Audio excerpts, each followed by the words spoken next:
আসসালামু আলাইকুম রহমতুল্লাহ। সুপ্রিয় দর্শক, ডক্টর মোহাম্মদ ইউনূসের যে ক্যারিসম্যাটিক সাফল্য, তো এ বিষয় নিয়ে সাংবাদিক কনক সারোয়ার, সাংবাদিক ইলিয়াস ভাই এবং পিনাকি ভট্টাচার্য একটা লাইভ করেছে, আপনারা দেখেছেন। তো ওই লাইভের মধ্যে অনেকগুলো গুরুত্বপূর্ণ বিষয় উঠে এসেছে, যেমন সেনাবাহিনীর 5 জন সদস্যকে গ্রেপ্তার করা হয়েছে। এটা অনেকেই জানে না বা অনেক মিডিয়া এটা নিয়ে নিউজও করা হয়নি, কিন্তু সাংবাদিক ইলিয়াস ভাই এই বিষয়টা প্রকাশ করে দিয়েছেন। এবং বিএমপি যে চাঁদাবাজি করে, লুটতারাজ করে, এই বিষয় নিয়ে সাংবাদিক ইলিয়াস ভাই বলেছেন যে আমি কোনোদিন কোনো কথা বলিনি, মুখ খুলিনি, তবে এখন এই বিষয় নিয়ে মুখ খুলব। তো এই বিষয়ে অনেকগুলো কথা বলেছেন। তো ডক্টর মোহাম্মদ ইউনূসের কথা যখন আসলো, আপনাদের কয়েকটা সাফল্যের নিউজ আপনাদের দেখাবো। আপনারা স্ক্রিনে দেখতে পাচ্ছেন, সময়ের কণ্ঠস্বর নিউজ করেছে, বাংলাদেশের স্টারলিংকের পরীক্ষামূলক যাত্রা শুরু আজ। 54তম দেশ হিসেবে নাসার সঙ্গে চুক্তি করল বাংলাদেশ। দক্ষিণ কোরিয়ার বিনিয়োগকারীরা বাংলাদেশে বিপুল পরিমাণ বিনিয়োগে প্রস্তুত। আজ এবং আগামীকাল থেকে সারা দুনিয়া বাংলাদেশকে চিনবে অন্যভাবে। তো ডক্টর মোহাম্মদ ইউনূস এই কথা বলেছিলেন যে অন্যভাবে চিনবে। তো অন্যভাবে চেনার কারণটা কি? এই 1 নম্বর কারণ হচ্ছে যে দেখেন, 54তম দেশ হিসাবে নাসার সঙ্গে চুক্তি করলো বাংলাদেশ। 2 নম্বর কারণ হচ্ছে যে স্টারলিংকের পরীক্ষামূলক যাত্রা শুরু। তো এই দুইটা কথার জন্যই বলেছিলেন, কারণ নাসার সাথে চুক্তি যখন বাংলাদেশ করবে তখন কিন্তু অটোমেটিক গোটা বিশ্ব বাংলাদেশকে চিনবে। এই কথাই বলেছিলেন ডক্টর মোহাম্মদ ইউনূস। নিউজ 24-এর আপনারা পোস্টার দেখতে পাচ্ছেন, মহাকাশ অভিযানে যাবে বাংলাদেশ, নাসার সঙ্গে চুক্তি সই। বিনিয়োগের এত অনুকূল পরিবেশ কখনো ছিল না, ডক্টর মোহাম্মদ ইউনূস। বিনিয়োগের সেরা সময় এখন, ডক্টর মোহাম্মদ ইউনূস। তো প্রিয় দর্শক, এখন আপনাদের সাংবাদিক ইলিয়াস ভাই এবং পিনাকি ভট্টাচার্য এবং কনক সারোয়ার যে লাইভটা হয়েছে, ওই লাইভের কিছু মূল অংশ আপনাদের শোনাবো। তো বেশি দেরি না করে চলুন আমরা ভিডিওটা দেখে আসি। একটা খবর দিতে চাই দাদা, যেটা মিডিয়া পাশে যে আস্থাশীল যেই আপনার বাংলাদেশের যে মিডিয়া যাদের জবাবদিহিতে আছে, তাদের তো অনেক নিউজ এখন পর্যন্ত দেয় না। তো জাস্ট দর্শকদেরকে বলি, একটু পরে আমি হয়তো আমার ফেসবুকে বিস্তারিত দিব। গতকাল 5 জন সেনা কর্মকর্তাকে মানে হেফাজতে নেওয়া হয়েছে, অ্যারেস্ট করা হয়েছে। যে যাদের কথা আমরা বারবার বলছিলাম, তার মধ্যে আছেন ব্রিগেডিয়ার ইমরান হামিদ, তৎকালীন 46 ব্রিগেডের কমান্ডার। আছেন মানে তৎকালীন মানে হচ্ছে জুলাই আগস্ট ওই সময়টায় কর্নেল আব্দুল্লাহ আল মোমেন, তিনি অতিরিক্ত মহাপরিচালক র্যাব, এডিজি তৎকালীন র্যাবের। লেফটেন্যান্ট কর্নেল মোহাম্মদ রিদওয়ানুল ইসলাম, বিজিবির সিও, যিনি গুলি করেছেন, গুলি করছে সেই CO. Major Mohammad Noman Al Faruk, 23 east Bengal regiment, মোহাম্মদপুরে করছে। এই 5 তারিখেও সে গোলাগুলি করেছে। এই 5 জনকে আসলে আপনার সেনা হেফাজতে নেওয়া হয়েছে। তবে সেনা হেফাজতে এই বেসামরিক হত্যাকাণ্ড বা এইসব ঘটনার বিচারের কোনো বিধান আছে বলে আমি জানি না। পিনাকিদা নিয়ে বিস্তারিত কাজ করেছে। আমাদের এই হচ্ছে যে এটা যেন পালিয়ে যেতে না পারে, এটা যেন কোনোভাবে পালিয়ে যেতে না পারে। এটা পালিয়ে গেলে এটা ওয়াকারের দায়িত্ব, ওয়াকারকে এটা জবাবদিহিতা করতে হবে। অনেকে এই বিষয়টা নিয়ে আশঙ্কা প্রকাশ করে মেসেজ দিয়েছেন যে আপনারা একটু কিছু জায়গায় একটু বলেন যেন এরা পালাতে না পারে, কারণ ইতিমধ্যে অনেকেই পালিয়ে গেছে, অনেকে পালিয়ে যেতে দেওয়া হয়েছে। জি না, আপনি ওই আপনার যে এইটা বললেন ওইটার সাথে তো অবশ্যই আমাদের আজকের পুরো আলোচনায় এই বিষয়টা আমরা করি নাই।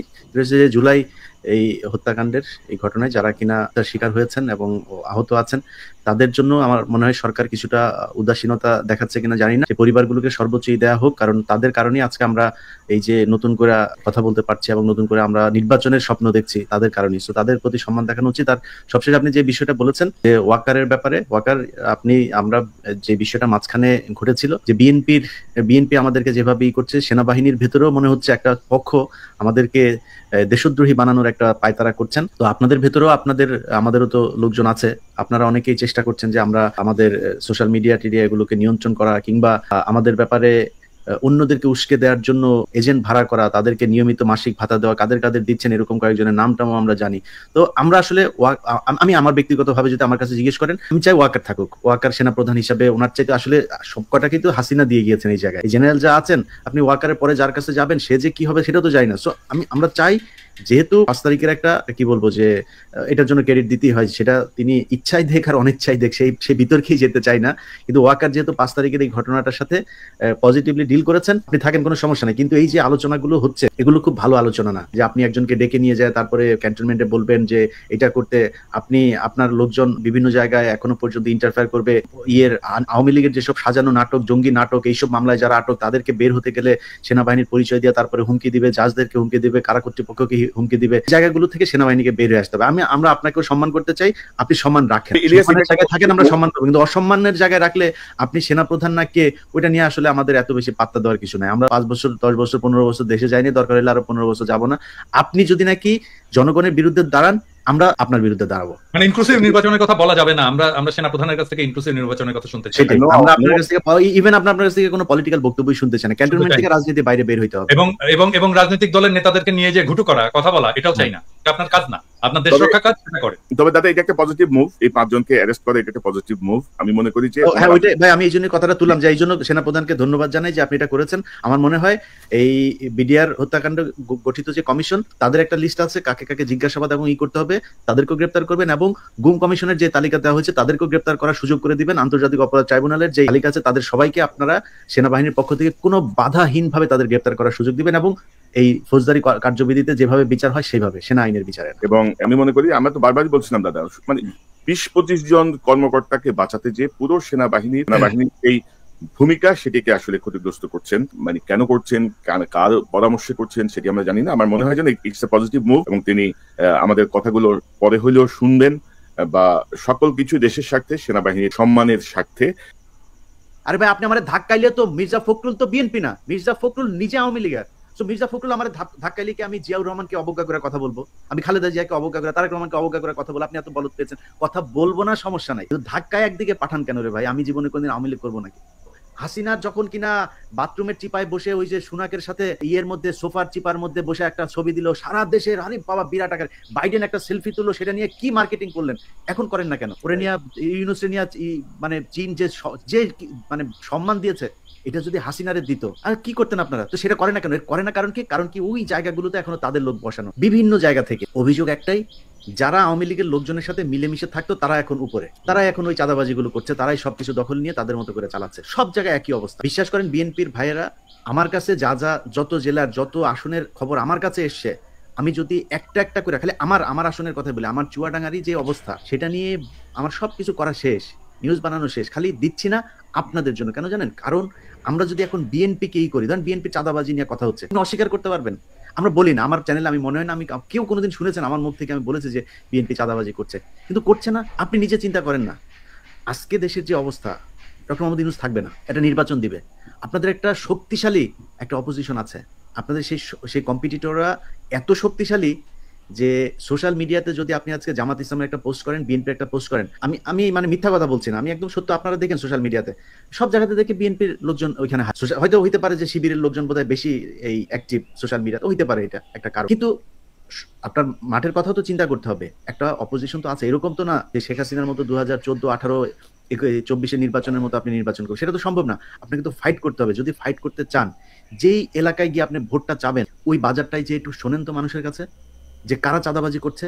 আপনি ধরলাম আপনার দল খুব ভালো, কোনো সমস্যা নেই, আপনার দলের নাম ভাঙাচ্ছে তো। তারেক রহমান লন্ডনে বসে থেকে তারপরে তার কাছে যেটার খবর আসে সে ওটাকে বহিষ্কার করে। ইলিয়াস, আমি একটু যোগ করি, আপনার দেশে থেকে কি করে? ইলিয়াস, আমি একটু যোগ করি, গত 8 মাসে প্রায় 1700 নেতাকে বহিষ্কার করেছে বিএনপি, কিন্তু বিভিন্ন জায়গা থেকে অভিযোগ আছে যে ভাই অনেকেই করছে যাদের কোনো পদ নাই, যাদেরকে বহিষ্কারের কোনো সুযোগ নেই। তারা আওয়ামী লীগ করতো, তারা আগে আওয়ামী লীগের সাথে ছিল, সেই মানুষগুলো কি করছেন এখন? এই যে জিনিসগুলো হচ্ছে, এটা তো আপনার দলের সমস্যা হচ্ছে। আমরা তো চাই যে বিএনপি ক্ষমতায় আসুক, কারণ হচ্ছে বাংলাদেশের ভারতের ব্যাপারে বিএনপির যে অবস্থান, আমাদের অবস্থান সেম, আমরা তো চাই আপনারা আসেন। কিন্তু আপনারা যদি নাকি দেশের ভেতরে আপনাদের এই ইমেজ তৈরি করেন, তাহলে তো আপনাদের সমস্যা হবে, আপনাদের সমস্যা হলে আমাদের সমস্যা হবে। যেইভাবেই বলেন, ডক্টর ইউনূসের অনেক বিষয়ে আমার এই মন্ত্রিসভা, ওনার যে উপদেষ্টা পরিষদ, ফারুকি, তারপরে হচ্ছে গিয়ে আসিফ নজরুল, এদের কিনা আমার একদম চরম আপত্তি আছে। আমাদের অনেকে সারা দেশের মানুষের আছে আপত্তি, আমরা ওইখানে তাদের নিয়ে সমালোচনা করি। কিন্তু দেখেন, এই যে আজকে যে আলোচনার ভিতরে আমরা ডক্টর মোহাম্মদ ইউনূসের ব্যাপারে একটা বাজে কথা বলেছি, তার যে আমরা ফেসবুকে পোস্ট করেছে, চীনে গিয়ে তার যে সফলতা, থাইল্যান্ডে গিয়ে তার যে সফলতা, দেশে যে সফলতা দেখাচ্ছেন, রিজার্ভ নিয়ে, ঈদ নিয়ে, মনে হয় আজকে জীবনের প্রথম পুলিশ নিয়ে ভালো একটা রিপোর্ট করেছে, আমি কালকে আমার এখানে পোস্ট করেছি। কেন করলাম? এই সরকারকে আমরা চাই হাসিনা ছাড়া একটা অবস্থা বাংলাদেশে বিরাজ। এখন আপনারা যদি মনে করেন, আপনাদের বিএনপির দেখেন কথাবার্তাগুলো দেখেন, আমরা ভারতের সাথে সমস্যা চাই না, আমরা আওয়ামী লীগের এই চাই না, আওয়ামী লীগ নিষিদ্ধ হোক চাই না, এটা নিষিদ্ধ হওয়া আওয়ামী লীগের বিএনপির এবার এমপি হবে, এরকম লোকজন টকশোতে যায় বলছে, ওনারা কারা আওয়ামী লীগকে নিষিদ্ধ করা? মনে হচ্ছে উনি আওয়ামী লীগের একজন লোক। আপনাদের কথা তো জনগণের বিরুদ্ধে যাচ্ছে। আমি তো ফারজানা রূপা না, আমি তো সাবান মাহমুদ না, আমি ইকবাল সুবানো না। আপনি মনে করেন না আপনার কথাবার্তা জনগণের বিরুদ্ধে যাবে, আর আমার যে সম্মানটুকু আমি অর্জন করেছি সেটা আপনার কারণে ন্যাংটা হয়ে তারপরে আপনার দলের পক্ষে কথা বলতে হবে, এটা আমি বলবো না, কখনই বলবো না। বিরুদ্ধে বলছি না একটা কারণে, সেটা হচ্ছে যে আমরা চাই যে বিএনপি চুরি বাটপারি যাই করুক, ভারতের ব্যাপারে তাদের একটা অবস্থা, এবং তারেক রহমান যদি দেশে ফিরে যায় এই চিত্রটা পরিবর্তন হবে, ওই কারণে বলছি না, অন্য কোনো কারণ না। আপনাদের এই কেন্দ্রীয় নেতাদের অনেক ন্যাংটা করে দিতে পারি, খালি করি না ওই কারণে। তো আমাদের বিষয়টা বুঝতে হবে। আর পিনাকিদা আজকে একটা পোস্ট করেছে, সেই পোস্টের কথা বলি। ভারতের এইবার যেই 100টা এই যে ইন্ডিয়া অ্যালায়েন্স যেটা ছিল, এই কি বলে কংগ্রেসের নেতৃত্বে যেটা ছিল, তাদের এই আমি মনে করি এই আসনের 50টা এনে দিয়েছে, ধ্রুবরাঠে এনে দিয়েছে। তো সোশ্যাল মিডিয়া কিন্তু ওয়ার্ক করে, ইট ম্যাটার্স। অতএব আপনাকে মাথায় রাখতে হবে যে মানুষকে এত অবজ্ঞা করে কথাবার্তা বলা ঠিক না। মানুষ এখন ভোট চাইতে ঘরে ঘরে যাবে না, মানুষ সোশ্যাল মিডিয়াতে, ফেসবুক, ইউটিউবে মানুষ ভোট দেওয়ার সিদ্ধান্ত নেবে, তার মাথায় ঢুকবে কি হচ্ছে সব দেখে তো মানুষ। সো সমস্যাটা আপনাদের সমাধান করতে হবে। নতুন করে যাদেরকে বিএনপি মনে করে বিএনপির বিশাল ধ্বজভঙ্গ বাহিনী একটা তৈরি করেছেন সোশ্যাল মিডিয়াতে, নিজেরা এসে তারপরে বলছে, তাদের অনেকে কান ধরে তারপরে উঠবোস করে এই আওয়ামী লীগের পক্ষে যোগ দিয়েছে। আজকে যে মনির হায়দারের কথা বলেন, সেই মনির হায়দার 2 দিন আগে এখানে আওয়ামী লীগের লোকজনের সাথে বৈঠক করেছে, কার কার হত্যা মামলা থেকে করা যাবে তাদের তালিকা নিয়েছে, সেগুলো তিনি আশ্বাস দিয়েছেন বিবেচনা করা হবে, তার উপদেষ্টা, প্রধান উপদেষ্টার সাথে কথা ছবি আছে, কালকে নিউজ দিব আমার, এটা কাদের সাথে, যুক্তরাষ্ট্র ছাত্রলীগের প্রেসিডেন্টের সাথে তার বাসায় বৈঠক করেছে তিনি, সেইখানকার ছবি আছে, কালকে যাবে আমার এখানে সেই নিউজ। এটা করছেন আপনি। শাহেদ আলম, সেই শাহেদ আলমকে কার লোক আমরা চিনি না, তারা এখন আপনাদের লোক, তারা এখন নাকি তারা বিএনপির পক্ষ নিয়ে কথা বলে, অথচ এই শাহেদ আলম কয়েকদিন আগে বলেছে তারেক রহমানকে সে চিনে না, কি যেন এই মনির হায়দার শাহেদ আলম দুইজন পাশাপাশি চেয়ারে বসে টকশো করেছে, যে কি যেন লন্ডনে কে যেন একজন আছেন, সাধারণ সম্পাদক, তারা আজকে বিএনপির লোক ভাই, আর আমরা হচ্ছে বিএনপি বিরোধী লোক। আরে ভাই আপনি আমাদের ধাক্কাইলে তো মির্জা ফখরুল তো বিএনপি না, মির্জা ফখরুল নিজে আওয়ামী লীগের। তো মির্জা ফখরুল আমার ধাক্কাইলে কি আমি জিয়াউর রহমানকে অবজ্ঞা করে কথা বলবো, আমি খালেদা জিয়াকে অবজ্ঞা করে, তারেক রহমানকে অবজ্ঞা করে কথা বলবো? আপনি এত বলদ পেয়েছেন, কথা বলবো না, সমস্যা নাই, কিন্তু ধাক্কায় একদিকে পাঠান কেন রে ভাই? আমি জীবনে কোনদিন আওয়ামী লীগ করবো না। আপনি যত কিছুই করেন, আনলেস আপনি ইন্ডিয়ার পক্ষে কোনো অবস্থান নিচ্ছেন, আপনার বিরুদ্ধে আমি কখনোই যাবো না। চুরি আমি 5 বছর আগেও বলেছি, আজকেও বলছি, 5 বছর পরেও বলবো। চুরি বিএনপির আজকে অনেক জায়গায়, ধরেন কিছু প্র্যাকটিক্যাল কথাবার্তা বলি, ধরেন একটা হাটের ইজারা আওয়ামী লীগের নেতাদের হাতে ছিল, আওয়ামী লীগ পলাতক, এখন ওই হাটটা তো চলতে হবে, হাট তো আর ডক্টর ইউনূস যা চালাবে না, স্বরাষ্ট্রমন্ত্রী চালায় না, বাণিজ্য মন্ত্রী চালায় না, তো হাটটা চালাবে কারা? এখন ইজারা যে নিয়েছিল সে পলাতক, আর বিএনপির লোকজন যা ওইখানে ওইটা দখলে নিয়েছে, তারা গিয়ে এখন ওইটার করে। এখন আপনার এগুলিরও চাঁদাবাজি হিসাবে মিডিয়াতে প্রচার করা হচ্ছে। এখন কেন প্রচার করা হচ্ছে? এর কারণ হচ্ছে, কনক ভাই শুরুতে একটা কথা বলেছেন যে মিডিয়া সেইভাবে প্রচার করছে না। আপনি তো মিডিয়ায় সব জায়গায় তার লোক বসায় রেখেছেন, করবে কেন?